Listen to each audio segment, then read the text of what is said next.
All right, guys, welcome to anatomy lesson 6.03 on facial bones. And we're going to use the same sheets we had. And we're just going to continue to label on these. So when I start my first label, it's going to be bone number 7. But we said cranial bones, we had 8. Well, remember, I have a left and a right parietal. And I don't know if I mentioned this or not, but we have a left and a right temporal. So even though we labeled out 6 bones, the parietal and the temporal have left and right. Everything else has a single, but that adds up to 8 bones. What we're going to see with the facial bones is almost everything has a left and a right. So we're going to start off with bone number 7. And here you can see I have a left and a right. So this is going to be in light blue. And zygomatic is related to cheek. And this is one of the main bones that makes up the cheekbones. So this is the zygomatic bone. We have a lot fewer landmarks. Most of our landmarks are on the mandible, and everything else, I think we have one on the maxilla, but we're not doing a lot of landmarks for the facial bones. So again, we have 2 of these, so most of these are all going to be times 2. We said we have 14 facial bones total. 14 total. The cheek is made up of 3 bones, actually. So we have the zygomatic process on the temporal bone that's coming around. We have the zygomatic bone, and then this bone is, let's label that next as number 8. And I don't have, this is just kind of a yellow, so I'm just going to do this in black. 8 is the maxilla, M-A-X-I-L-L-A.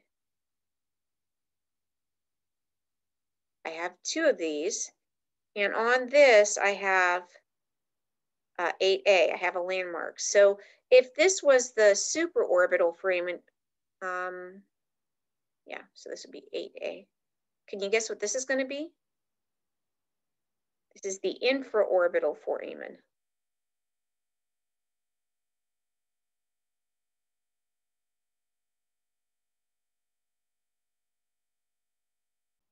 But it just goes to show you how knowing your terms of direction can be really helpful. We have peeking out, so I didn't label it before because it was so small, but these little green pieces are part of the ethmoid. So you see these flecks of green sticking out. Those are part of the ethmoid. Those aren't a different bone. We have light purple. We're going to make that number, I'm going to jump ahead. Let's do this as number 9. So I have a left and a right. And these are our nasal bones. They make up the bony part of the nose. The reason that skulls look odd to us is when we see them, it looks like their nose is missing. Well, most of our nose is made of cartilage, of hyaline cartilage, in fact. And if you reach up and you follow that cartilage back, you can feel where your nasal bones begin. One of the things when we look at this laterally, we'll see that this has a curve to it. And if that curve is too big, it gives you that bump on your nose that people get plastic surgery to get rid of.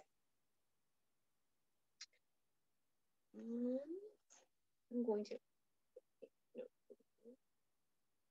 Okay, we then have down here in light pink, bone number 10.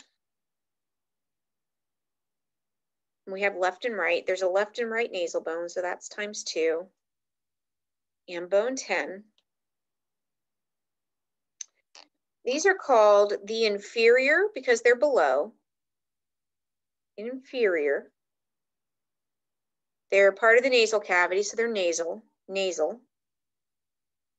And then they have the term concha. Inferior nasal concha. They're times 2, they're left and right. And they have a little bit of a curve. And what happens is when you inhale, it creates turbulence in the air. It causes the air to actually swirl. And that also helps increase olfaction, or the ability to smell. Remember that cribriform plate's right up here. The olfactory bulbs lie above that. Those are the special nerves that allow us to smell. Now, these are the superior nasal concha, but they're part of the ethmoid bone. So these are actually considered to be their own bones. So it seems like kind of a small division, but okay. And then finally, number 11, and this is kind of a tan color, so I'm going to do this in brown, is the mandible. And we only have one of these. Whoops. M-A-N-D-I-B-L-E, the mandible. Here I have 11A. We have two small foramen here, and because they're on the chin, we know the name of the region for the chin is mental. These are the mental foramen. Mental foramen.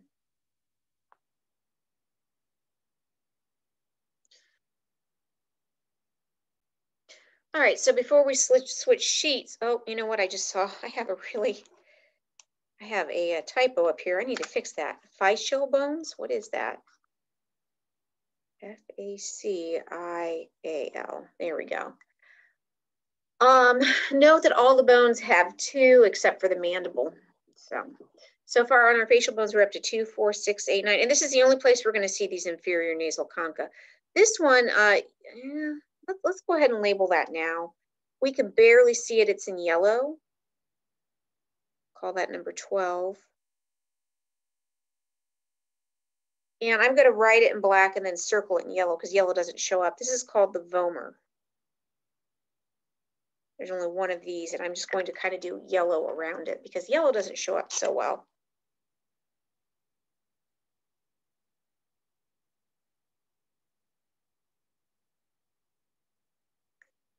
So we've got 2, 4, 6, 8, 10 of our 14 facial bones already. I told you these would go faster. All right, let's change out our sheets.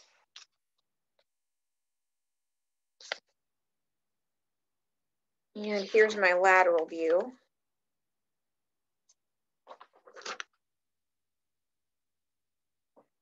So I have number 7, I have the zygomatic, and you can see here really well, or much better, how the cheekbone is made up. So here I have the zygomatic process, the zygomatic bone, and then I have the maxilla, here number 8, and here's that 8A, that maxillary foramen.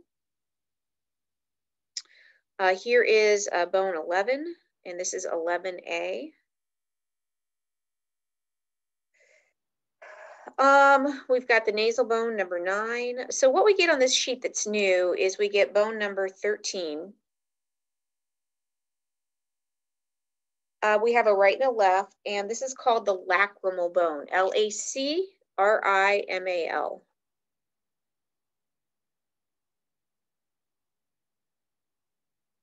And it makes up part of the orbital cavity. Also, the opening for the foramen for the tear ducts is housed here. We're not going to label that. All right, for the mandible, so let's go back to the mandible. We have several of our landmarks visible here, M-A-N-D-I-B-L-E. So we've got, let's see, we're going to do this section here. So this whole section is going to be 11B. This is going to be 11C. This section is going to be 11D. And then here I have 11E. And coming up under here, I have 11F. So we said that 11A, and I'm just going to do the letters, is the mental foramen.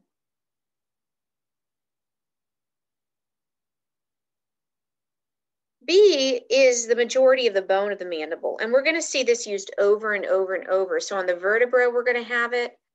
Oops, and I went off screen here, so let me do this. On the vertebra, we're going to have it where you have most of the bony structure for a bone. It's called the body of a bone. So this whole region here is the body of the mandible. And we don't just say body because we're going to have body of the vertebra. We've got lots of lots of bones have a body to them. Where the change in shape is, this is called the angle. And some people, if you're considered to have a strong jaw, you've got a really sharp, more of a 90-degree here. It gives you a sharp angle. D is called the ramus. And these are all ramus of the mandible, angle of the mandible, but you know, we're being a little bit, you know, free. So I have E, and I have, I don't know, will F fit? Kind of squeeze it on. I think I'll write them next to each other. So because E goes into that mandibular fossa and we have articulation, this is called the condylar, C-O-N-D-Y-L-A-R, condylar process. The condylar process. And this articulates with the temporal bone at the mandibular fossa. So this is what we were talking about, where if this gets screwed up, you can kind of be in trouble. Then we have got lots of muscle attachment here. So this is a little bit more free to move. So F is the coronoid process, C-O-R-O-N-O-I-D process. So we can see the mandible is a fairly complicated bone. It has landmarks that we can pretty easily identify. All right, let's change sheets. So I think we have, oh no, we're gonna do the, I think, have we labeled out all of the, I think we have. Oh, nope, we got one left.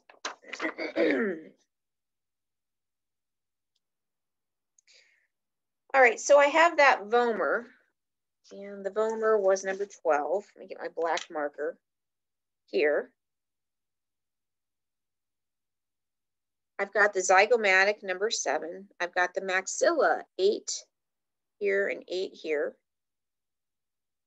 And then I have, let's see, what other color do I have? This, it isn't colored here, but I think it might be on the next. Yeah, they do light blue again, but we've got light blue there. So I'm gonna hit the pause button. And let's go with blue stripe.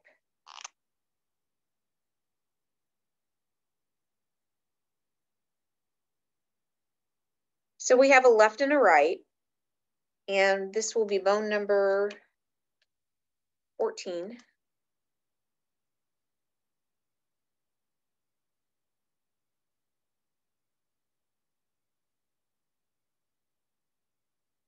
This is called the palatine bone, P-A-L-A. It's the stripe. P-A-L-A-T-I-N-E. I have 2 of these. And together, the back, so this area here is called your hard palate. The palatine makes up the back of the hard palate, and your maxilla makes up the front of the hard palate. You have soft tissue that hangs to the back, and that's your soft palate. But this allows you to form hard consonant sounds. You have to press, you know, if you notice how often your tongue presses up against the roof of your mouth, G, like you do a G, maybe. But you have to have a hard palate. It also creates the structure for your oral cavity. Okay, I think that clears up this one. That just leaves, last slide is going to be the section view. And here we can really see much more clearly the vomer.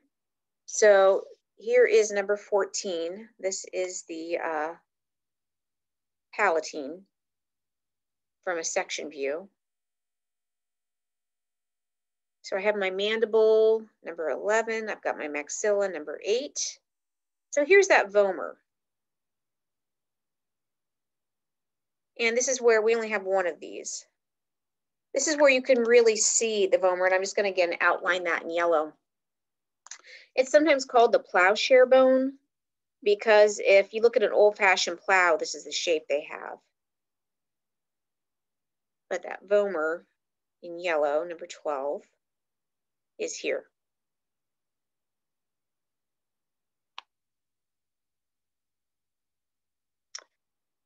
All right, that takes care of all of the facial bones. Don't forget about the maxillary sinus. So I don't think we can see that on any of our other sections, but those are all the landmarks we need. Those are all the bones. Thanks for watching. Have a good day.